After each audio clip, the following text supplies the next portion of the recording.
Vous avez sans doute reconnu ici cette photo qui a fait le tour du monde lors de la dernière cérémonie des Oscars du mois de mars. Ce moment où l'acteur Will Smith va gifler l'humoriste Chris Rock suite à une mauvaise blague qu'il a faite au sujet du crâne rasé de l'épouse de Will Smith, Jada Pinkett Smith, qui est atteinte d'une maladie qui s'appelle l'alopécie et qui lui fait perdre ses cheveux. Вы, наверное, помните ситуацию с церемонией Оскара, когда Уилл Смит разгневался на этого человека, который справа, слева, который пошутил очень злобно по поводу его жены.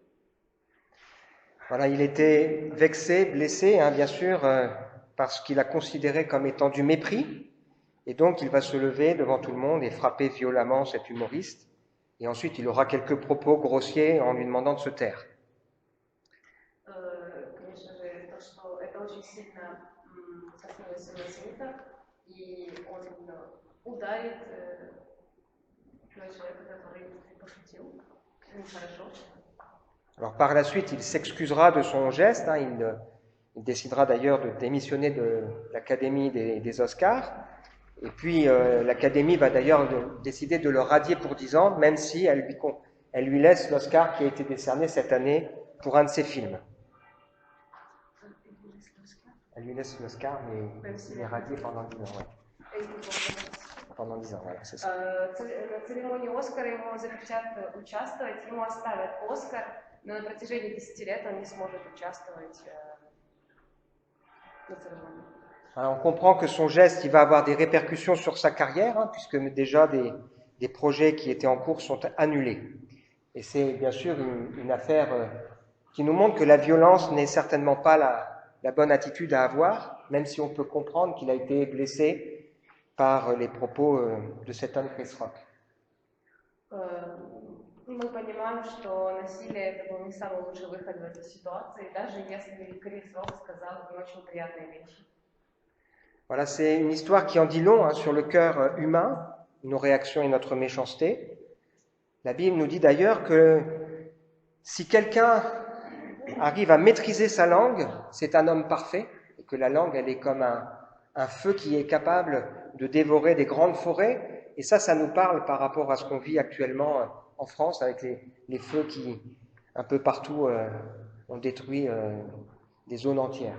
Oui, mais il aimait beaucoup sa femme, ça fait aussi. On peut comprendre. Библия говорит о важности того, что нужно обуздывать свой язык даже в сложных ситуациях. Voilà. La Bible nous dit, si on trébuche tous de différentes manières, si quelqu'un ne tombe pas en parole, c'est un homme mûr qui est capable de tenir tout son corps en bride. La langue est un petit feu qui embrase une grande forêt.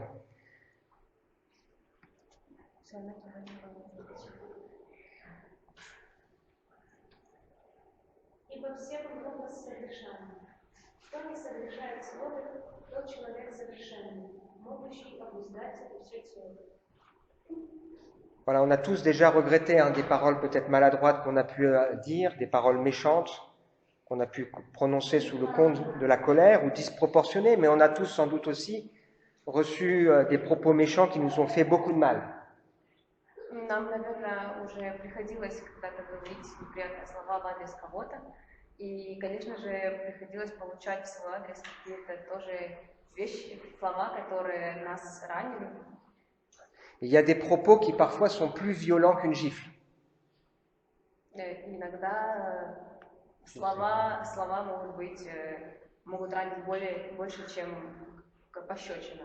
Je me souviens d'une personne qui était complètement brisée par son responsable qui ne cessait de la mépriser. Mépris. Le mépris de la laisser. Я вспоминаю человека, моего знакомого, которого очень сильно ранило унижение со стороны его коллеги.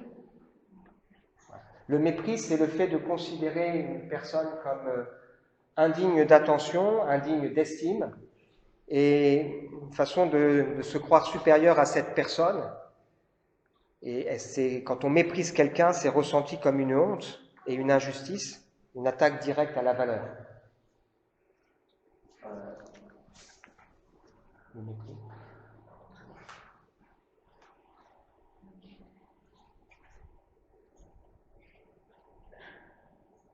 Презрение к человеку – это всегда очень тяжело воспринимается оппонентом. Это всегда очень неприятно, когда кто-то тебя презирает. Et donc on va voir ce matin qu'il est possible de réagir différemment que d'une réponse à la violence. Et pour ça, on va regarder l'histoire de David, cet homme selon le cœur de Dieu, une histoire qui nous fait réfléchir autour de 4 leçons importantes pour nous. Сегодня мы возьмем 4 очень важных урока для нас из истории Давида, как реагировать на любого рода насилие. Voilà, on va lire donc 1 Samuel au chapitre 25, les versets 1 à 17. Прочитаем 1 Царств, 25 главу, с 1 по 17 стих. Samuel mourut, tout Israël se rassembla pour le pleurer, et on l'enterra chez lui à Rama. Donc Samuel, c'est le prophète, l'homme de Dieu. Quant à David, il se leva et descendit au désert de Paran. Il y avait à Mahon un homme très riche qui possédait des biens à Carmel. Il avait 3000 brebis et 1000 chèvres, et il se trouvait à Carmel pour la tonte de ses brebis. Le nom de cet homme était Nabal, et sa femme s'appelait Abigaël. C'était une femme pleine de bon sens et très belle, tandis que son mari était dur et méchant dans sa manière d'agir. Il descendait de Caleb. Alors qu'il était au désert, David apprit que Nabal tondait ses brebis. Il envoya 10 jeunes gens vers lui en leur ordonnant « Montez à Carmel et allez trouver Nabal. Vous le saluerez en mon nom et lui direz « Longue vie à toi, que la paix soit avec toi, avec ta famille et avec tout ce qui t'appartient. Maintenant, j'ai appris que tu as chez toi les tondeurs. Or, lorsque tes bergers étaient avec nous, nous ne leur avons fait aucun mal, et rien ne leur a été volé durant tout le temps où ils étaient avec nous à Carmel. Demande-le à tes serviteurs, et ils te le confirmeront, que ces jeunes gens trouvent donc grâce à tes yeux, puisque nous venons dans un jour de joie. Donne donc à tes serviteurs et à ton fils David ce que tu as sous la main. » Lorsque les hommes de David furent arrivés, ils répétèrent toutes ces paroles à Nabal au nom de David, puis ils se turent. Nabal répondit aux serviteurs de David, « Mais qui est David? Qui est le fils d'Isaïe? Il y a aujourd'hui beaucoup de serviteurs qui s'échappent de chez leur maître. Et moi, je devrais prendre mon pain, mon eau, mon bétail que j'ai tué pour mes tondeurs, pour les donner à des gens qui sortent de je ne sais où. » Les hommes de David rebroussèrent chemin, ils repartirent et répétèrent à leur arrivée toutes ces paroles à David. Alors David dit à ses hommes, « Que chacun de vous prenne son épée. » Ils prirent chacun leur épée. David aussi prit la sienne, et environ 400 hommes montèrent à sa suite, tandis que 200 restaient près du matériel. Un des serviteurs de Nabal vint dire à Abigaël, la femme de Nabal, « David a envoyé du désert des messagers pour saluer notre maître, et celui-ci les a traités avec dureté. Pourtant, ces hommes se sont montrés très bons pour nous. Ils ne nous ont fait aucun mal et rien ne nous a été volé tout le temps où nous avons été avec eux lorsque nous étions dans les champs. Ils nous ont nuit et jour servi de protection durant tout le temps où nous avons été avec eux pour garder les troupeaux. Maintenant, sache, vois ce que tu as à faire, car la perte de notre maître et de toute sa famille est décidée. Lui-même est si méchant que nous n'osons pas lui parler. » Voilà, on s'intéresse depuis quelques semaines à l'histoire de David, qui dans la Bible est appelé un homme selon le cœur de Dieu. C'est un homme simple qui pourtant a beaucoup souffert, mais que Dieu a appelé, que Dieu va régulièrement bénir et soutenir. Уже на протяжении нескольких недель мы изучаем историю Давида. Это был Божий человек, но который очень много страдал и пережил много испытаний, но Бог всегда его поддерживал, всегда был на его стороне. Une histoire qui nous montre que même si on est croyant, on peut passer par des épreuves et que c'est pas facile non plus. Il y a ce combat de la foi, mais il y a une grande différence, c'est qu'on a quelqu'un sur qui s'appuyer et on voit Dieu qui agit et qui dirige les circonstances. Даже в очень сложных испытаниях мы видим, что Бог, Он нам помогает. И это очень важно, когда мы имеем на кого опереться, а именно на Господа. даже в сложных условиях. David, alors qu'il n'a rien fait, est poursuivi par le roi Saül qui veut le faire mourir. Et la dernière fois, on a vu que, alors que David avait l'occasion de se débarrasser de Saül, il a choisi de lui épargner la vie. Et en rendant le bien pour le mal, David a ramené la paix dans cette période particulière. И даже когда Давид ничего не сделал Саулу, он все равно был преследован Саулом. Когда у Давида была возможность избавиться от Саула, он сохранил ему жизнь. И он, получается, ответил добром на то зло, которое Саул постоянно ему причинял. David, c'est un homme qui a le sens du sacré. Il sait qu'il y a des choses qu'on n'a pas le droit de faire. У Давида было понимание того, к чему нельзя было прикасаться, что это сакрально, это Божье. C'est aussi un homme de paix, c'est un homme qui choisit de rendre le bien pour le mal et qui cherche à apaiser les situations. Это мирный человек, который выбрал для себя такой путь, что он будет отвечать добром на зло и сделал правильный выбор. Pourtant, David n'est pas naïf, même s'il est jeune. Il sait qu'il doit se méfier de Saül et de ses changements de caractère. Давид не был наивным. Он прекрасно понимал, кто такой Саул. Он понимал, что нужно остерегаться действий Саула и его характера. Alors ici, on est dans une période de deuil national. Samuel, l'homme de Dieu, qui n'a pas forcément toujours été écouté, vient de mourir. Et chacun sait que le départ de Samuel, c'est important pour le peuple juif. И здесь еврейский народ переживал очень сложное время, потому что была смерть, было национальное горе, потому что умер Самуил. Для еврейского народа это было очень тяжело. Samuel, c'est celui qui empêche les choses d'aller trop loin. C'est celui qu'on va trouver lorsque c'est compliqué ou lorsqu'il y a des moments importants et qui empêche les choses d'évoluer de la mauvaise manière. C'est un homme de prière. Самуил это был человек молитвенник, и он предостерегал людей, чтобы они не заходили очень далеко в своих действиях. Il vient de mourir et chacun comprend que sa valeur va changer quelque chose pour l'histoire du peuple. C'est ce qui arrive parfois, on comprend la valeur d'une personne lorsqu'elle n'est plus là. Когда он умер, люди поняли его ценность, которую предоставлял для всего еврейского народа. Et normalement, dans une période de deuil national, on devrait connaître une période de calme. И обычно, когда у народа какое-то национальное общее горе, это должен быть период спокойствия. Mais là, on va voir que, malgré tout, le cœur méchant de l'homme va se manifester. Но здесь мы наблюдаем, что, несмотря ни на что, злое человеческое сердце будет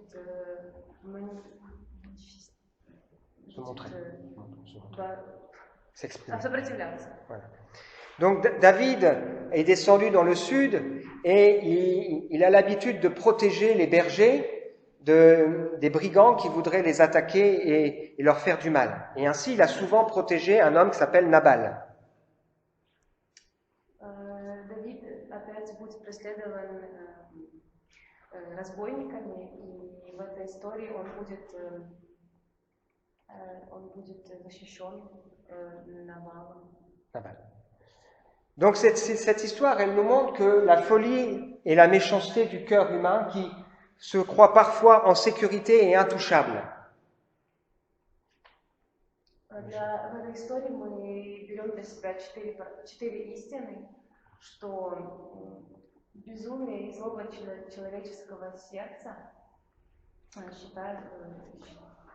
который считает себя в безопасности, и он считает себя неприкосновенным. Donc Nabal, c'est probablement un surnom dont le surnom veut dire il est fou. Мы можем сказать, что этот человек сумасшедший. Quand David envoie des hommes pour trouver Nabal et lui demander un peu de nourriture, c'est une démarche logique, une démarche où il cherche à faire alliance avec Nabal. Когда Давид посылает людей, il va aller retrouver Nabal et lui demander de la nourriture. Когда Давид посылает своих слуг, чтобы попросить еды, в принципе, это нормальная просьба. Il veut créer une alliance. Он хочет создать какой-то союз. Lui, il protège Nabal et ses troupeaux, et Nabal, il lui donne un petit peu de nourriture. Так как он защищает Навала, он считает, что это, в принципе, нормально, что Навал поделится с ним едой. Mais Nabal, il est fou et il raisonne comme un homme égoïste. И Навал он поступает как человек эгоистичный. Et il dit, ben, pourquoi je donnerais mon pain, mon eau, mes animaux? И он говорит, почему я должен давать свою еду, свою воду, своих животных кому-то. Il méprise David en considérant qu'il a devant lui un simple serviteur qui cherche à fuir son maître. Он унижает Давида таким образом. Il est tellement méchant que ces hommes n'osent pas lui parler. Он настолько злобный, что многие люди боятся с ним заговорить. Pourtant, chacun sait que David a fait beaucoup de bien et que c'est un homme de paix. Но много кто знает, что Давид – это человек мирный, и который он поступает мудро. Nabal est un homme qui se croit en sécurité et qui ne réalise pas la situation dans laquelle il se trouve. Навал верит в защиту, но на самом деле он не имеет полной защиты. Et il ne mesure pas la conséquence de ses actes et de ses choix. И он не понимает, какие будут следствия его действий, его выбора. Et donc il considère qu'il n'a pas besoin de David. И он считает, что ему не нужен Давид. La deuxième leçon qu'on tire de cette histoire, c'est que la colère est un sentiment normal, mais qui est difficile à canaliser. Второе, что мы понимаем из этой истории, что гнев – это нормальное чувство, которое сложно направить в нужное русло. On peut comprendre que David soit en colère. Il a fait du bien, il a souvent aidé Nabal, et puis là, il vient en paix pour faire une alliance, et celui-ci le méprise. Мы понимаем, что Давиду было очень тяжело, так как он сделал много добрых дел Навалу, но при этом он был унижен, и это нормально, то, что он ощущал гнев, это было нормальным его чувством. C'est une réaction méchante devant tout le monde, en public. De Nabal. Nabal a une réaction méchante en public, une offense publique. Это очень злая реакция Навала, и это публичное оскорбление. La colère, c'est un sentiment normal que Dieu nous a donné pour nous protéger. Гнев – это нормальное чувство, которое Бог нам дал, чтобы нас защитить. Mais il faut faire attention à la colère qui n'est pas toujours de bons conseils. Но нужно быть очень осторожным, когда мы гневим. La troisième leçon qu'on va tirer de cette histoire, c'est grâce à une femme qui s'appelle Abigail. Третий урок, который мы возьмем из этой истории, это женщина, которую зовут Авигея. Heureusement, Nabal, il a une femme qui va apaiser la situation parce qu'elle va porter un autre regard. К счастью, у Навала была мудрая жена, которая могла успокоить и изменить ситуацию, потому что у нее было другое видение. Et donc, on va lire rapidement ce texte. 1 Samuel 25, les versets 23 à 31. Elle va donc aller vers David avec de la nourriture pour apaiser le cœur de David. Lorsque Abigail aperçut David, elle descendit rapidement de l'âne, tomba sur son visage devant lui et se prosterna contre terre. Puis se jetant à ses pieds, elle dit « C'est ma faute, mon Seigneur. Permets à ta servante de te parler et écoute ses paroles. Que mon Seigneur ne prête pas attention à ce méchant homme, à Nabal, car il porte bien son nom. Il s'appelle Nabal, il y a chez lui de la folie. Quant à moi, ta servante, je n'ai pas vu les hommes que toi, mon Seigneur, tu avais envoyés. Maintenant, mon Seigneur, aussi vrai que l'Éternel est vivant et que ton âme est vivante, c'est l'Éternel qui t'a empêché de verser le sang et qui a retenu ta main. Que tes ennemis, que ceux qui veulent du mal à mon Seigneur soient pareils à Nabal. Accepte ce cadeau que moi, ta servante, je t'apporte, à toi, mon Seigneur, qu'il soit distribué aux hommes qui marchent à la suite de mon Seigneur. Pardonne la faute de ta servante. En effet, l'Éternel accordera à mon Seigneur une maison stable, car mon Seigneur soutient les guerres de l'Éternel, et on ne trouvera jamais rien de mauvais chez toi. Si quelqu'un se dresse pour te poursuivre et en veut à ta vie, ton âme, mon Seigneur, sera bien gardée avec les vivants auprès de l'Éternel ton Dieu. En revanche, il enverra au loin comme une fronde l'âme de tes ennemis.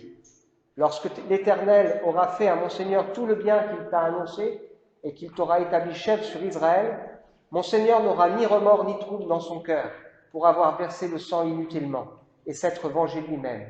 Lorsque l'Éternel aura fait du bien à mon Seigneur, souviens-toi de ta servante. Cette femme, elle va comprendre que si elle vient vers David avec des cadeaux, elle va pouvoir, et en lui demandant pardon, elle va pouvoir améliorer la situation. Эта женщина, она, придя к Давиду и прося у него прощения, она улучшит ситуацию. Donc c'est une histoire qui sans doute nous parle de notre société pleine d'injustice et de mépris et d'ingratitude. Эта история говорит нам о том, что происходит в нашем социуме. Всегда несправедливость, унижение. Elle nous montre aussi qu'il y a beaucoup de colère qui parfois est une réaction normale, mais que la colère est mauvaise conseillère. Также эта история нам показывает, что гнев – это часто нормальная реакция, но иногда это может быть плохой советчик. Heureusement que parfois il y a des gens qui sont comme Abigail, qui voient plus loin. Иногда есть такие люди, как Абигея, которые идут еще дальше. Et qui sait qu'elle peut apaiser la situation avec un autre comportement. И которые знают, что могут изменить ситуацию в лучшую сторону. Et donc la dernière vérité importante, c'est que cette histoire illustre ce qu'est l'Évangile et nous fait réfléchir à nous-mêmes.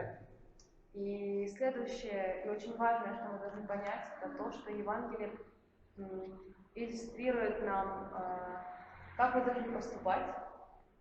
C'est l'existence d'un Dieu créateur et bienveillant qui nous bénit les uns et les autres et qui prend soin de nous. Библия показывает нам существование Бога, который великий и вездесущий, и который благословляет нас и заботится о нас. C'est lui qui nous donne la vie et qui nous donne la nourriture. Это Он дает нам жизнь, дает нам питание. Je suis sûr qu'un jour, on réalisera combien de fois Dieu a empêché bien des situations mauvaises d'arriver. И я вспоминаю очень много ситуаций, когда Бог предотвратил следствие каких-то жизненных моментов, которые могли произойти, это было бы очень плохо. Si on est honnête, on reconnaîtra que nous ne sommes pas traités comme le mériterait parfois notre comportement. Nous ne sommes pas punis comme le mériterait notre comportement. Конечно же, мы можем понимать, что мы не получаем того наказания иногда, которое мы заслуживаем. Et ce Dieu qui est bon souvent, eh bien l'être humain réagit avec du mépris et ne fait de lui aucun cas. И Бог, который добрый, и который все знает о нас, люди очень часто реагируют, относятся к Нему с унижением и с презрением. C'est normal que Dieu soit en colère contre l'humanité qui a choisi donc de le mépriser. Это нормально, что Бог будет реагировать с гневом на людей, которые решили Его презирать. Mais il a envoyé son Fils Jésus-Christ parce qu'il est patient envers nous pour nous donner l'occasion d'être pardonnés. И Он отправил Своего Сына, чтобы Он умер за нас на этой земле, потому что Бог, Он терпелив. Jésus est venu comme celui qui nous tend la main pour nous permettre de retrouver la paix. Иисус пришел на эту землю, чтобы держать нас за руку, чтобы дать нам мир. Et il y a deux manières de réagir au message de l'Évangile, soit comme Nabal, Есть два выхода для того, чтобы реагировать в данной ситуации. Либо как на Навал, comme un fou qui considère qu'il n'a pas besoin de Jésus.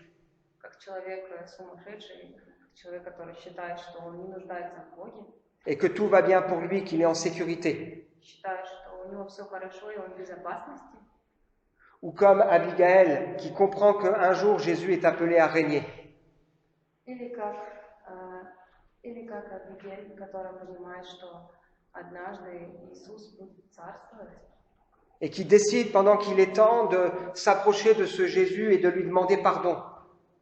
и что и мы приближаемся к Иисусу и просим у Него прощения, Qui reconnaît le mal et l'indifférence du monde, который le понимает, mépris. который понимает злобу, который понимает то, что мир настолько разнообразен, и понимает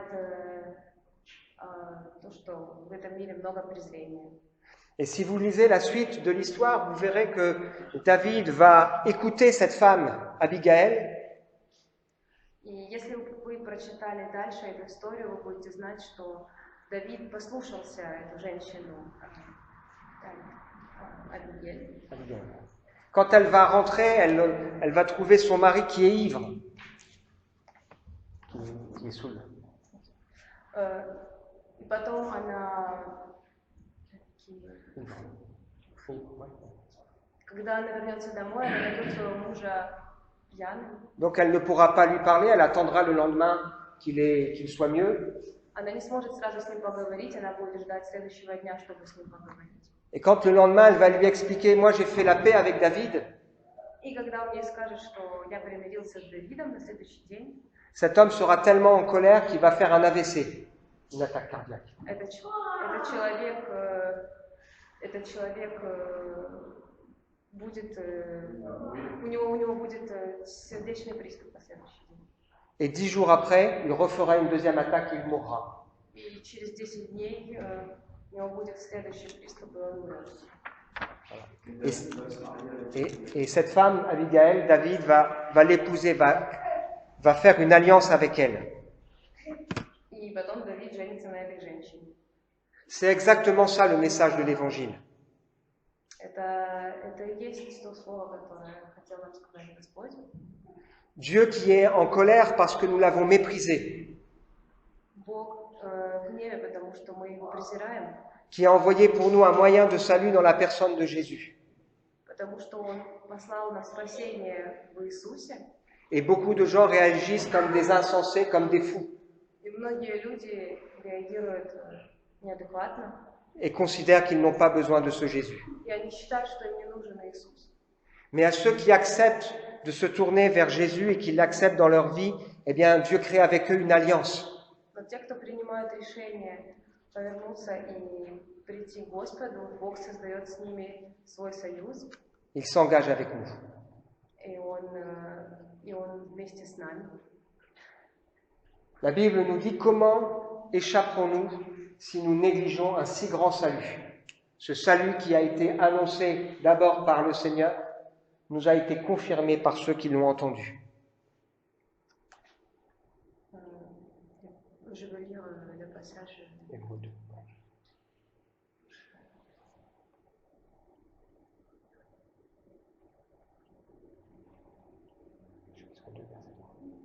Библия говорит, Евреям 2 глава. То как мы избежим, вознеродев толиком спасений, которое, быв сначала проповедано Господом, в нас утвердилось слышавшими от Него. C'est la bonne nouvelle que le Seigneur nous donne aujourd'hui, c'est qu'il est possible d'échapper à la colère juste de Dieu si on comprend qui est Jésus et qu'on lui confie notre vie. Это хорошая новость, что мы можем избежать гнева Божьего, если мы ему доверяем и отдаем ему свою жизнь. Que le Seigneur nous aide à être des Abigail et non des Nabal. Пусть Господь нам поможет быть такими, как Авигея, но не как Навал. Voilà, on veut prier ensemble. Помолимся. Seigneur, je te prie que ce que nous avons partagé ensemble ce matin, ça puisse nous faire réfléchir les uns et les autres par rapport à l'indifférence qui habite parfois nos cœurs, alors que toi, tu es celui qui nous a tant et tant de fois bénis. Et souvent, l'être humain choisit de dire non à ta bénédiction et à ta grâce, considérant qu'il n'a pas besoin de toi. Seigneur, permets que les uns et les autres, nous puissions réfléchir à notre cœur et à notre vie, pour choisir de nous comporter comme cette femme qui vient au-devant de David, qui se prosterne, qui reconnaît, qui demande pardon, qui s'humilie et que David peut relever. C'est ce que tu veux pour chacun de nous. Tu veux que nous venions vers toi, que nous te demandions pardon et que tu puisses, Seigneur, nous relever. Merci, Seigneur, d'interpeller nos cœurs et nos vies et de nous conduire dans tes voies. Amen.